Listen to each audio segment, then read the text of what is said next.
والصلاة والسلام على أشرف الأنبياء والمرسلين أبو القاسم محمد اللهم صل على محمد وعلى محمد وعلى أهل بيته الطيبين الطاهرين المعصومين واللعن الله الدائم على أعدائهم أجمعين.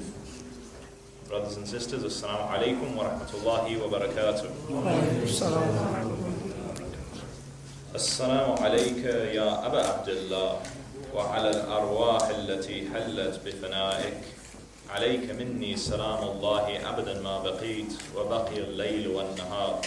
For the return of our Imam, please recite a loud salawat. اللهم صل على محمد وعلى محمد.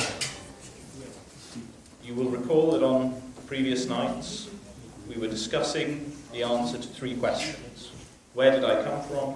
Where am I going? And why am I here? In the light of the sacrifice of Imam Hussain alayhi salam.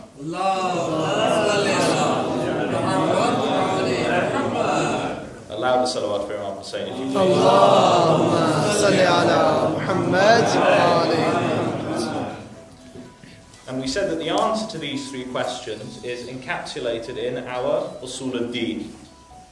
And so we looked at the existence of Allah, at His tawheed, and at His justice as the answer to the first question, where did I come from? We looked at our origin.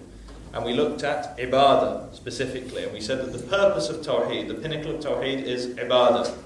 And from there, we started discussing yesterday prophethood. And we looked at the human being's innate need for guidance. We said that if Allah wants us to worship Him properly, He has given us intellect, He has given us fitrah, but He needs to support that by sending messengers and prophets to us to ensure that we will reach our goal, which is striving for perfection using our free will.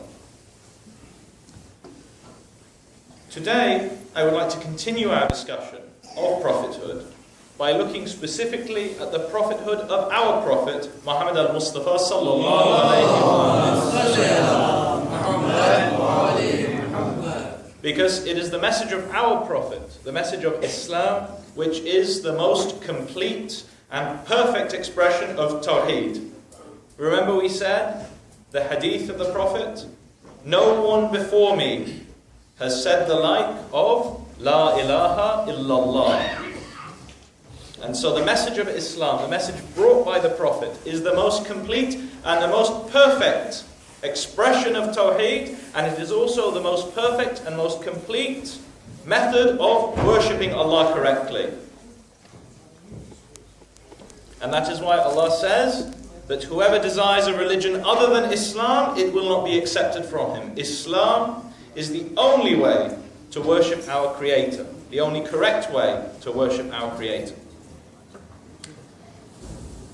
After the events of Karbala, after the family, the survivors of the Prophet's household had been taken to Kufa, they were then taken to Damascus, where they were paraded through the streets as war captives, and their heads were at the front of this procession. But the people in Syria did not know, many of the people in Syria did not know who this was. They had been told by Yazid, la'natullahi alayh, that a great victory had been won over a force of mushrikeen, over a force of disbelievers that had been trying to sow disunity in the ummah of the Prophet. And so, when the prisoners were brought into the central mosque in Damascus, Al-Masjid al-Umawi, which still stands there this day, amongst these prisoners was, of course, the Imam Ali ibn Hussain Zayn al-Abidin alayhi salatu. And as they were being brought into the mosque, there was an old man who was cursing them loudly. And he says, "Woe to you, you enemies of Islam, may God curse you. May you burn in hell forever." And when Imam Zayn al-Abidin sees this, he says to him, "Who are you?" He says, what is it to you, you kafir?" And then Imam Zayn al-Abidin sees that the man has a mushaf of the Quran tucked under his arm. He's carrying a mushaf of the Quran. And so he says, just tell me, what is that under your arm? Is it a copy of the Quran? And the man says, yes. Tell me, do you recite the Quran? Yes. Do you not recite the verse, قُلْ لَا أَسْأَلَكُمْ عَلَيْهِ أَجْرًا إِلَّا مَوَدَّةً إِلَّا الْمَوَدَّةَ فِي الْقُرْبَى? Do you not recite the verse, I do not ask you any reward save love for the relatives, for the near family? Which relatives? Which near family? The family of the Prophet. And the man pauses for it and he says, yes. Why do you mention that verse? He says, oh man, do you not know that we are the Qurbah of the Prophet? We are the near family of the Prophet. At which point the man begins to weep. He realizes that he's been cursing the household of the Prophet and slandering the household of the Prophet. He begins to weep. He says, how could this happen? And he storms off cursing Yazid loudly in utter disbelief. So you see, brothers and sisters, this is the importance of reading the Quran with understanding. The man recited the verse. He recited it probably many times. He was familiar with the verse. And yet, he did not recognize the misdaq, the referent of that verse, the people about whom that verse were talking when they were right in front of him. Because the Banu Umayyah were happy for people to read the Quran so long as they did not understand the Quran. So long as they did not understand the Quran. And this was the problem with the Ummah at this time. That they had the Quran, but they did not value it. And this was only 60 years after the Prophet's death. After the Prophet had passed away and left this world. The Ummah already, 60 years after the Hijrah. This was even less time since the Prophet's death. Less than 50 years since the Prophet's demise. And already the Ummah was beginning to leave the Quran aside. To just use it as something to recite, but not ponder on its meanings. The Quran, as the final message to mankind, as the final word of Allah subhanahu wa ta'ala given to mankind, had to be entrusted to the greatest of all prophets, the Prophet Muhammad sallallahu alayhi wa sallam. And so it should come as no surprise that when a man called Michael Hart composed a book called The 100, meaning the 100 most influential people in the history of the human race, he ranked our Prophet as the most influential figure in history. Now, he's not a Muslim. He does not believe in Islam, and yet he says that Muhammad sallallahu alayhi wa sallam was the one person to have the most effect on human history. Out of all the people, out of all the great people who have ever lived, more than Jesus, more than Isaac Newton, more than Winston Churchill, our Prophet. And he says that people may be surprised. Some persons may be surprised by my decision, and some might even question it. But he was the only man in history, these are his words, who was supremely successful on both the religious and secular level. Meaning he was not just a great religious teacher, but he was a great statesman, a great military leader, a great practitioner of the teachings of Islam. Because as we said before, Islam is a comprehensive message. When we talk about ibadah, we do not just mean praying, we do not just mean pilgrimage or fasting. We mean ibadah in every aspect of our lives. And so it should come as no surprise that our Prophet, who brought this complete message, tops the list of the most influential people ever to have lived. But how do we know that he was a prophet? How do we know that our Prophet was in fact a prophet? And how do we know that the Quran is the word of Allah subhanahu wa ta'ala? Briefly yesterday we mentioned the criteria for determining whether or not someone is a truthful claimant to prophethood. We discussed, we said, okay, how do we know? Someone comes into the room and says, I am a prophet of God. What things, what criteria do we need to look at? in order to evaluate this person's claim? Well, first of all, we said moral character. And we mentioned yesterday that our Prophet, before he made any claim to prophethood, was known as as-sadiq wal-amin, the honest and the trustworthy. And so there was no question about his moral character, about his own moral qualities. And he did not ask people for any reward, any money, any worldly power in return for preaching his message. Throughout the Quran, Allah instructs him to say, "La as'alakum alayhi ajra." I ask you no reward for it. I don't want any money, I don't want any power, which is why when some of his uncles who did not believe in his message got together and they said, "Look, we understand. You want opportunities, you want power. Well, tell you what, give up this foolishness, give up this call to monotheism, and we will make you our leader, like a king." And what did our Prophet respond? He said, "If you put the sun in my right hand and the moon in my left, I will not give up this message." So he was not interested in worldly power. If he had wanted worldly power, he could have got it then. He could have been put in charge of the most important tribe, the most important city in all of Arabia. He would have had his worldly power. He would have had wealth beyond imagining. But he wasn't interested in wealth or power. He had a message. He was God's servant. He was Abdullah. And he was the greatest of all servants. And so he wasn't interested in power. He was interested in his message. And we know that our Prophet exemplified his message. And so, in terms of moral character, that is fulfilled. What about the predictions of previous prophets? We said, okay, the first thing we look at is moral character. Is he a good person? Is he the kind of person who can be trusted?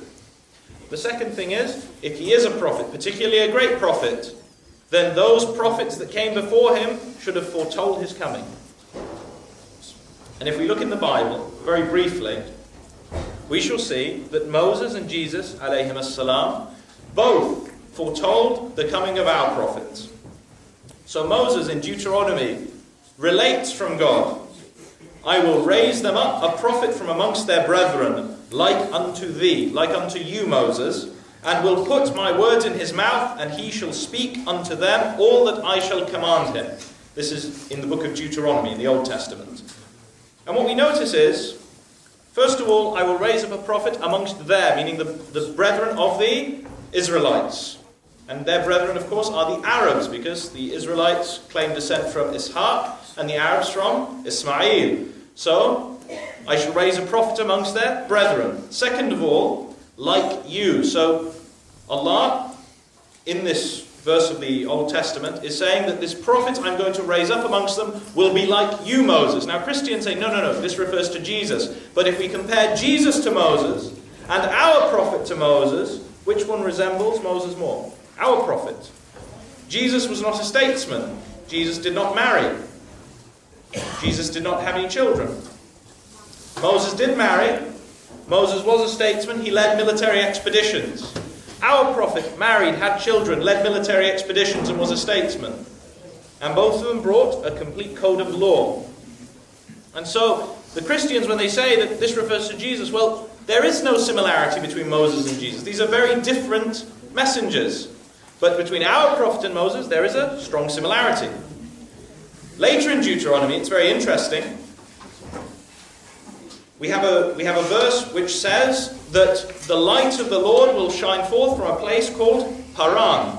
Now, Paran in the Bible is the name of the place to which Abraham took his son Ismail.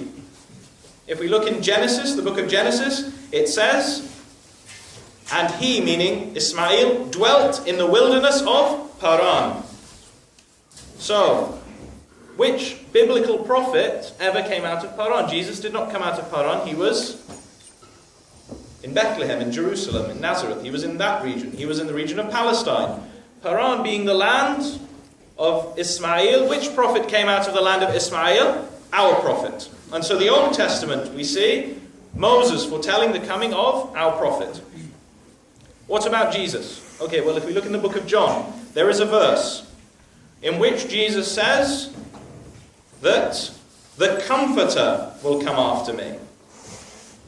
And then he describes him, he says, Howbeit when he, the Spirit of truth, is come, he will guide you into all truth, for he shall not speak of himself, but whatsoever he shall hear, that he shall speak. Notice the similarity between this description and the description from the Old Testament.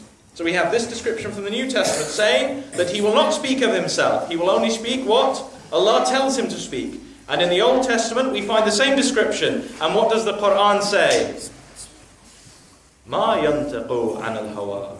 He does not speak of his own desires. And so we can see that both Moses and Jesus, in their respective scriptures, foretold, and this is even though these scriptures have been corrupted, they have been altered, even to then we can still find the prophecies foretelling the coming of our Prophet Muhammad al-Mustafa sallallahu alayhi wa sallam. So we have the fact that our Prophet was not just of good moral character, he was the best in moral character. We have the fact that previous prophets foretold his coming. There is one criterion left: a miracle. Every prophet needs a miracle. And we said that whatever miracle a prophet is given must be suitable for the time in which he lived. More than that, if our prophet is the final prophet, and his message is the final message, then the miracle that he was given must have been the greatest of all. And what is that miracle, I ask you? It is the Quran. There was once a discussion between a Muslim scholar and a Christian priest. And they were discussing this issue of prophethood. And the Christian priest said, Jesus is greater than all other prophets and all other people who claim to be prophets because his miracle was the greatest. He brought the dead back to life. And the Muslim scholar says, with respect, Jesus did bring the dead back to life, and that is a great miracle. But the miracle of our prophets is greater still. And the priest says, and what miracle is that? The Muslim scholar says, the Quran. The priest begins to laugh. He says, a book. A book is the greatest miracle of your prophet. How can a book be a great miracle? Abraham emerged from an inferno unscathed. Moses turned his staff into a snake and split the ocean. Jesus pulled a man 3 days dead, alive out of his grave. How can a book possibly surpass those miracles? The Muslim scholar smiled and he asked, tell me, did you see Abraham emerge from the flames? No. You know where this is going. Did you witness Moses split the sea? No. Can you show me Jesus pulling a man out of the grave after 3 days? Alive? No. On the other hand, if you wish to see my prophet's miracle, here it is. See for yourself. Salawat.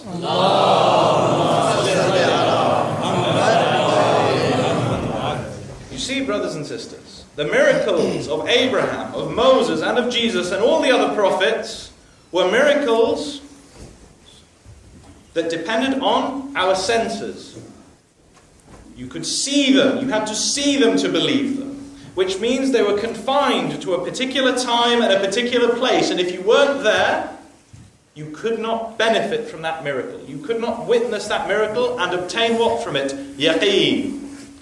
But the Quran is not a miracle of the senses. The Quran is a miracle of the intellect.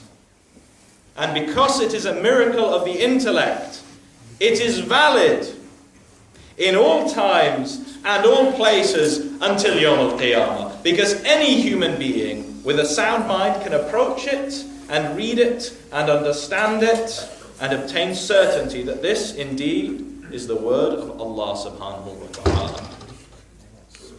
And so the Quran is an eternal miracle and a universal miracle for an eternal message and a universal message.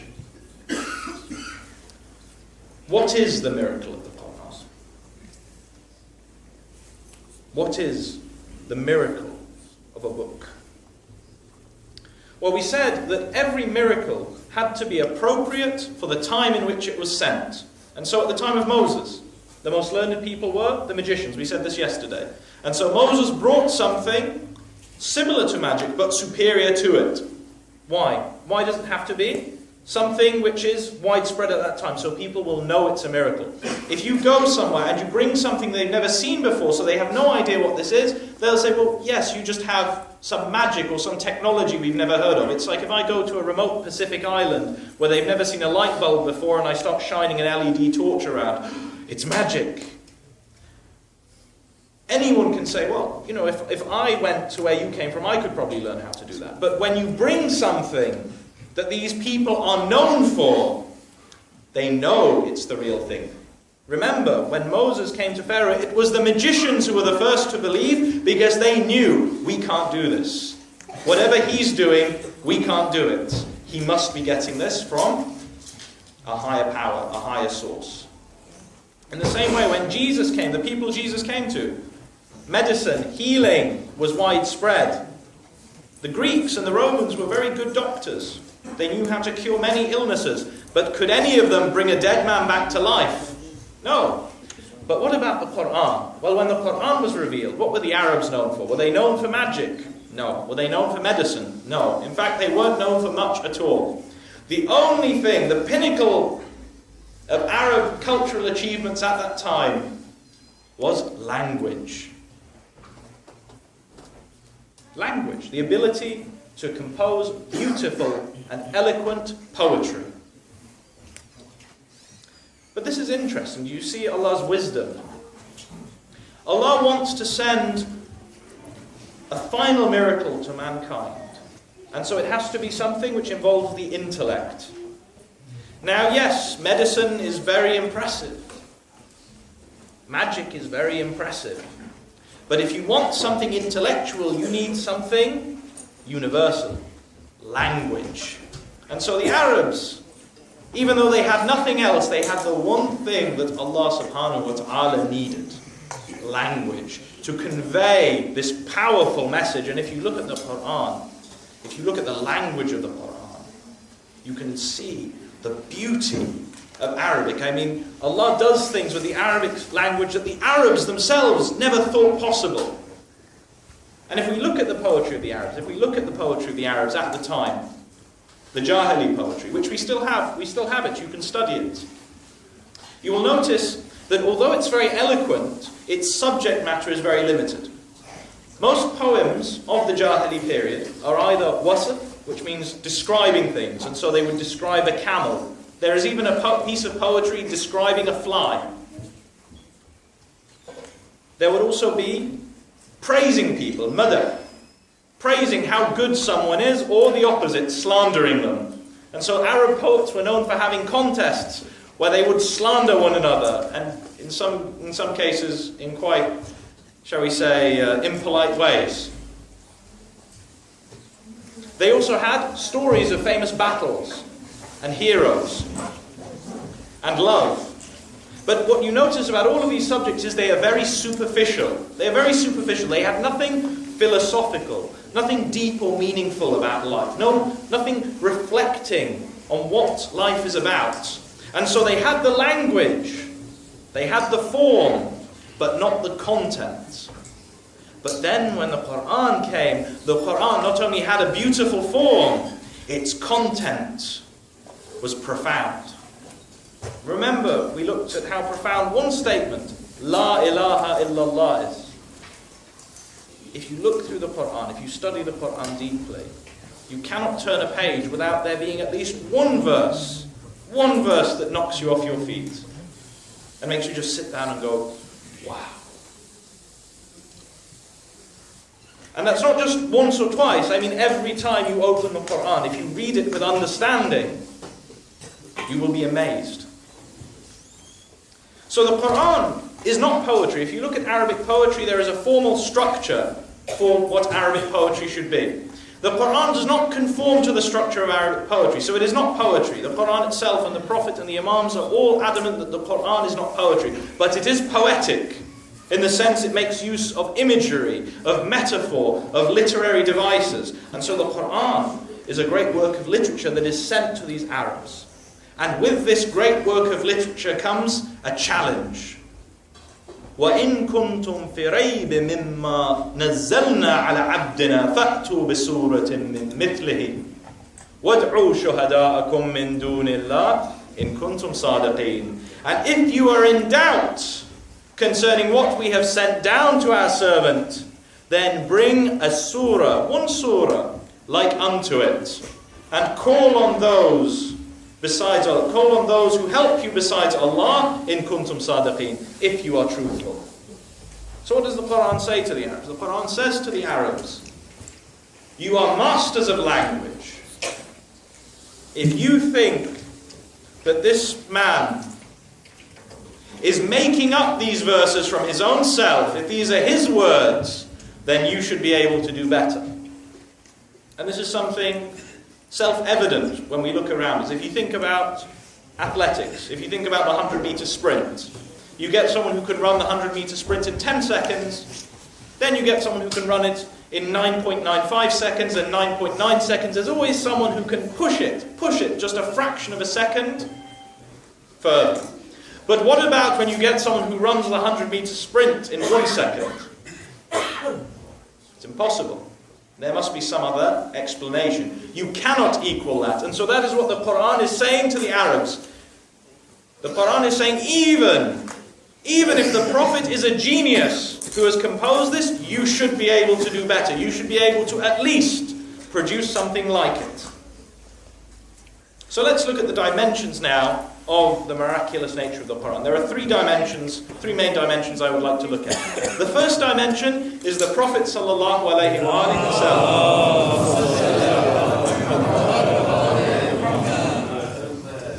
The second dimension is the language of the Quran, and the third dimension is the meaning of the Quran. So let's turn to the first dimension, the Prophet himself, the man who is trusted with bringing God's final revelation to mankind. Now, one of the key features of the Prophet is that he never studied under anyone. He was never a student of a great poet or a great philosopher or a great scholar. And the Quran draws attention to this fact when he is called Ummi. Now, Ummi doesn't mean, as some people have suggested, illiterate, in that he cannot read or write. We know at the end of the Prophet's life he called for a pen and ink, so obviously he was able to read and write. What Ummi means is someone who has not studied any formal education. He has not been to school. He has not been to university. Now, if the Prophet was a normal man, can a normal man without any education produce a scripture like the Quran? No.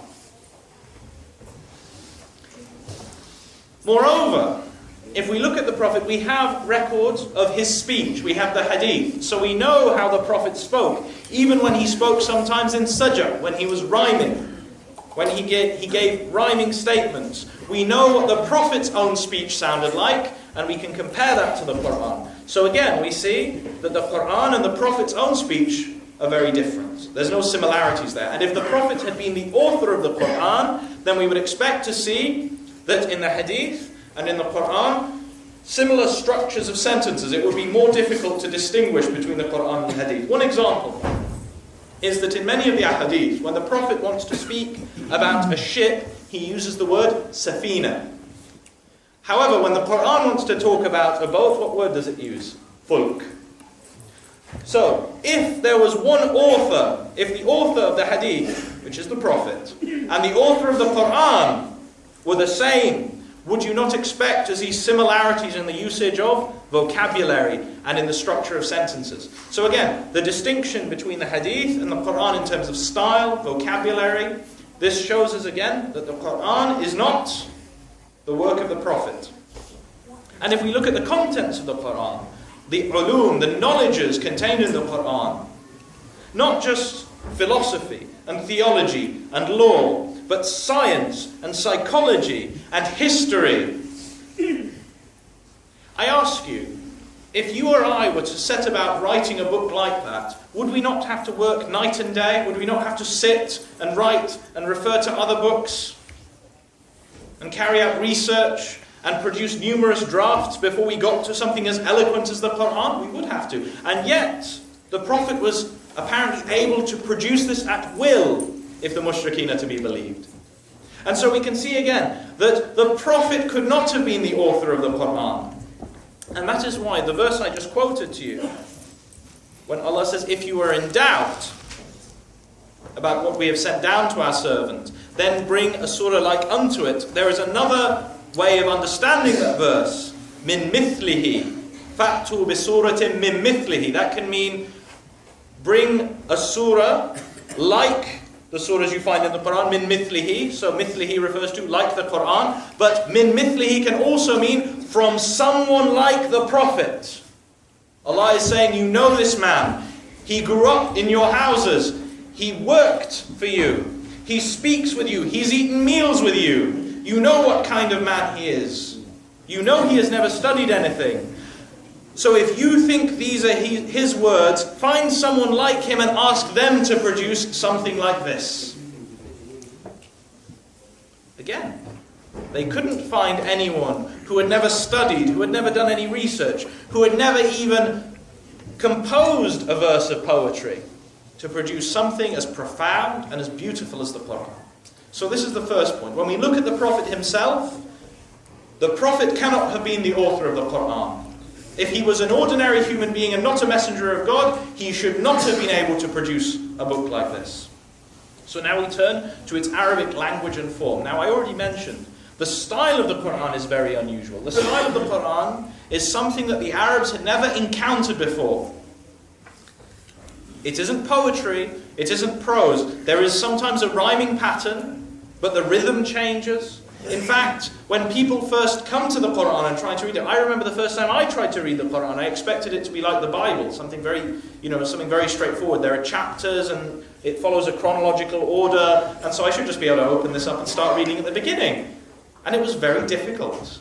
It was very difficult to grasp, and that causes many people just to sort of put the Quran down and say, well, I can't understand this book, because its style is very unusual.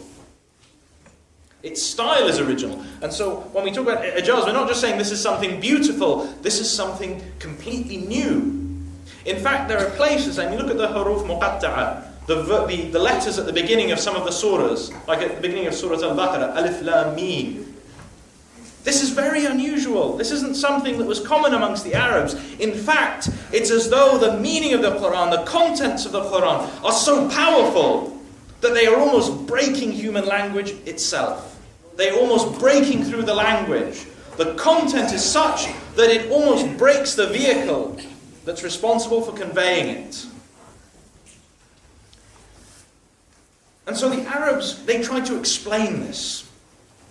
When they heard this beautiful poetry, they went to their own poets, someone like Walid ibn Mughira. Walid ibn Mughira was a great poet of the Quraysh from the Makhzum tribe. And so, when the Prophet began reciting his revelations, the Quraysh went to Walid ibn Mughira and says, answer him. And so Walid came and listened to the Prophet reciting some of the ayat of the Quran, and he stayed silent. And the Quraysh say to him, what words of a human being? I can't answer these words. And so the Quraysh said, then what is it? And Walid says, I don't know, it must be magic. And so then they say, okay, this man is a magician. But he doesn't do anything that magicians do. Okay then, he's a madman. But if he's a madman, then why is he making sense? Okay, he's a soothsayer. But again, he isn't soothsaying, he isn't making these prophecies, his words are coherent.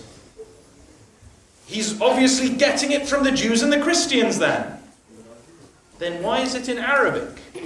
You see, the Quraysh, if you look at the Quran itself, the Quran has the Quraysh making all these accusations against the Prophet. And the fact that they can't get their story straight shows that they are at a loss how to explain the phenomenon of the Quran. And it wasn't just Walid ibn Mughira. The Quraysh went to all of their poets, in fact to almost all of the poets they could find, and asked them to answer this. And they couldn't. And that is why the Quran says, قُلْ لَإِنِ اجْتَمَعَتْ الْإِنسُ وَالْجِنُّ عَلَى أَنْ يَأْتُوا بِمِثْلَ هَذَا الْقُرْآنِ لَا يَأْتُونَ عَلَى أَنْ يَأْتُوا بِمِثْلِ هَذَا Quran, they will not be able to do it. وَلَوْ كَانَ بَعْضُهُمْ لَبَعْضٍ ظَهِيرًا. Even if they all collaborate, even if they support one another in this endeavor. So even if all the human beings in the world and all the jinn got together to try and produce something like the Quran, they could not do it. And this is shown to us by the fact that many Arab poets, even after Islam had come to mankind, Muslim Arab poets tried. They tried to produce verses that would equal the eloquence of the Quran. They wanted to test this for themselves. And in the end they gave up. They said, we can't do it. We cannot produce anything like this. And just for one simple example of this Quranic eloquence, something that we can really relate to, because we recite it every day in our prayers, Surah Al-Fatiha.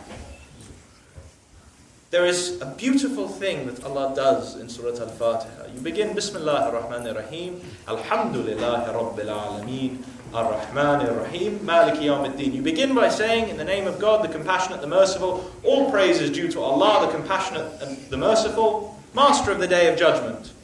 And then suddenly there's a shift. Iyyaka na'budu wa iyyaka nasta'een. Suddenly, in the middle of this short surah, there is a shift from speaking about Allah in the third person to addressing Allah. And in this shift, there is a deep spiritual meaning. It teaches us that when we mention the name of Allah and we do dhikr of Allah, it's as though we are entering into His presence. And that is why one of the adab of dua, one of the methods and one of the manners of supplication to Allah is not to begin by asking Allah, but to begin by praising Allah and giving thanks to Him. And that is shown in this shift, because you begin by mentioning Allah's name, by praising Him, by extolling Him, and then suddenly you are addressing Him. Subhanallah. And we recite this every day in our prayers. Are we aware of this shift? That the moment we have said these verses at the beginning of Surah Al-Fatiha, it is as though we have entered into the divine presence and we can address Allah directly. Iyyaka na'budu wa iyyaka nasta'een. You alone we worship and your aid we seek. Ihdina as-sirata al-mustaqim sirata alladhina an'amta alayhim ghayra al-maghduba alayhim walad-dallin. Guide us to the right path, the path of those whom you have blessed and do not deserve your wrath and are not astray. This is the eloquence of the Quran, and if you look through the Quran from one end to the other, you will find thousands upon thousands of eloquent points like this. Beautiful ways of conveying information that go beyond even the words, that come right down to the very structure of the Quran. And that brings us finally to the third element of Quranic eloquence, which is the wisdom of the Quran's teachings. Remember the people that this revelation was sent to. The Arabs were known only for their poetry. They spent most of their lives raiding one another in tribal warfare. Life in the Arabian Peninsula was brutal, ruthless, without mercy. And yet, you have the Quran, which gives rights to women in a society which treated them almost like property. You have the Quran talking about concepts such as mercy and justice in a society that had no mercy or any justice. And so if you look at the content of the revelation, the teachings that are contained within the Quran, you will see that these teachings do not belong in Arabia of the 7th century. They do not belong in the society of the Jahiliyyah. In fact, if you look at some of these values that the Quran teaches, they are values that here in Britain have only been grasped after much trial and error in the last 50 years. And so if you're telling me that a man who has not studied anything, who is not a poet, who is not a scholar or a philosopher, is able to produce something that is not only beautiful, but profound before its time,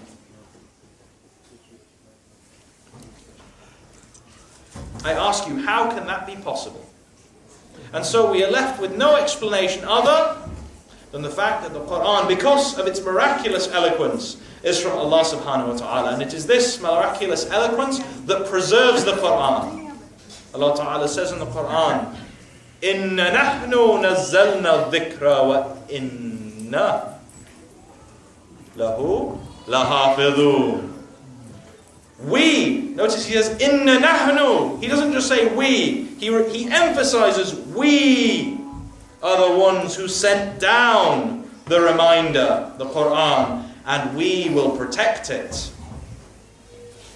And so today, unfortunately, amongst some of the followers of the Ahlul Bayt, there is this idea that the Quran has somehow been altered or subject to tahrif. That somehow people have come, the enemies of the Ahlul Bayt have come and they've managed to remove things from the Quran, or add things to the Quran, or change the order of the verses in the Quran.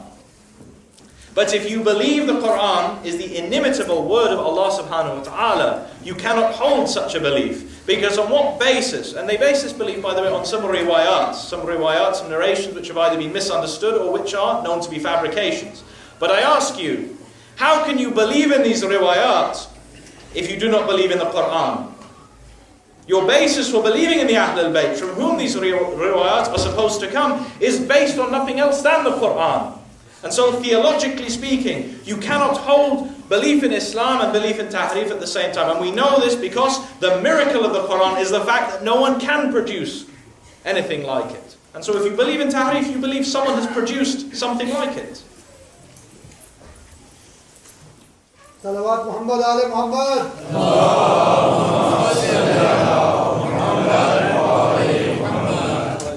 And as a final point, this is Allah's final message to mankind. This is Allah's final message to mankind. And I mentioned at the beginning that one of the crises facing the Ummah at the time of Imam Hussain alayhi salam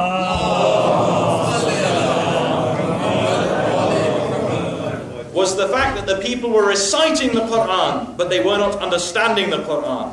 If this is God's final message to mankind, we should make every effort to understand it. According to Imam Ali alayhi salam,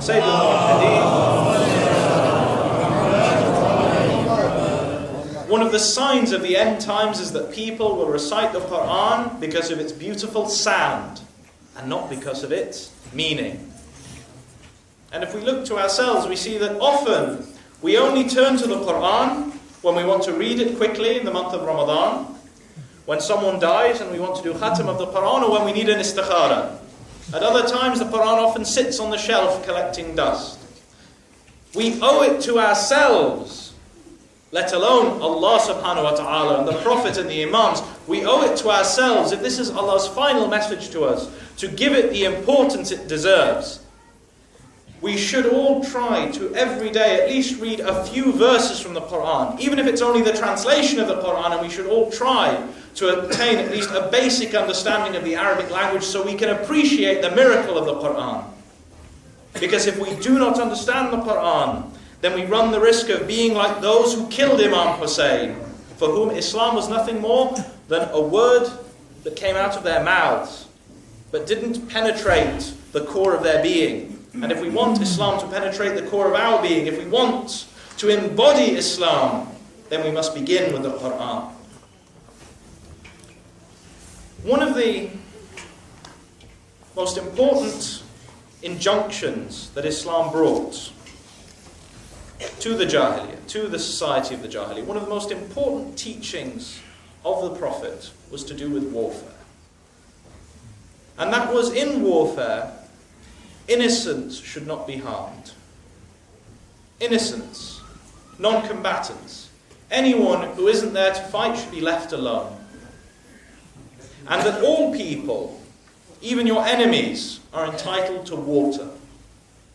There were many occasions when the Prophet was besieging towns, when his companions would say, if we cut off the water, they'll surrender more quickly. And the Prophet said, no, we cannot do that.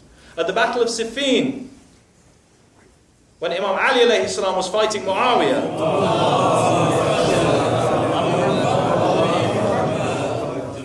Muawiyah's soldiers denied access to the water to the soldiers of our Imam, but when Imam Ali retook the river, he allowed everyone to come and take water from it. So how is it then that the household of the Prophet at Karbala were denied water for 3 days in the heat? How are they allowed to suffer for 3 days without water? What sort of Muslims are these that they were facing, that could hear the crying of the children and the complaints of the women, and they could see the suffering that was being caused, and they would not give the Ahl al-Bayt of the Prophet water? When most of the companions had been martyred, and there were only a few people left, Imam Hussain alayhi salam addresses the army facing him, and he says, "Is there no one left who will defend the sanctity of the Prophet's blood? Is there no one here amongst you who believes in God, who will answer our call for help?" And at this point, some of the soldiers, we are told, in Umar ibn Sa'ad's army begin to weep, because they know what they're doing, and they know what suffering they have caused. And Imam Hussain goes to the tents, and he asks the women, "Give me my son, Ali al-Asghar, my infant son." And Imam Hussain, according to these narrations, brings Ali al-Asghar out to show the soldiers of Umar ibn Sa'ad what they are doing. And he holds his son up, and his son is crying out because he is thirsty and his mother has no milk to feed him. And his son is crying out. And Imam Hussain says, "O people, if I have committed some crime for which you wish to punish me, then what is the crime of this baby? What is the crime of this innocent baby who has done no harm to anyone?" And the soldiers in Umar ibn Sa'ad's army, hearing the cries of this child, many of them are fathers themselves, begin to weep as well. And they begin to say, "Let us give the child some water. Let us give Hussein's son some water." And so an argument breaks out amongst the soldiers, and some of them are getting their containers of water, and they want to go and give it to Hussein for his son. And Umar ibn Sa'ad can see that his army is about to break apart, and so he says to one of his marksmen standing next to him, "Put an end to this." And he takes an arrow and he shoots it towards the Imam and his son. And Imam Hussain does not see the arrow coming. And he's holding up his son, and his son is crying in his hands. And then suddenly there's this silence. There is this awful silence, and then the Imam can feel a warm liquid trickling down his arms. And he looks up, and there is an arrow that has pierced the neck of Ali al-Asghar. And as his palms fill up with blood, he holds his son in one hand, and he casts the blood up to the sky, and he says, "Oh Allah, judge between us and a people who called us and promised to help us and then killed us." If nothing else, the killing of Ali al-Asghar shows that the soldiers of Umar ibn Sa'ad had not only lost their Islam, they had lost their humanity. Inna lillahi wa inna ilayhi raji'un. Brothers and sisters, please raise your hands for dua. Bismillahir Rahmanir Rahim. Allahumma kulli waliyika al-Hujjat ibn al-Hasan salawatuka alayhi wa ala abaihi fi hadhihi as-sa'a wa fi kulli as-sa'a وليا وحافظا وقاعدا وناصرا ودليلا وعينا حتى تسكنه أرضك توعا وتمتعه فيها طويلا برحمتك يا أرحم الراحمين. وصل يا رب على محمد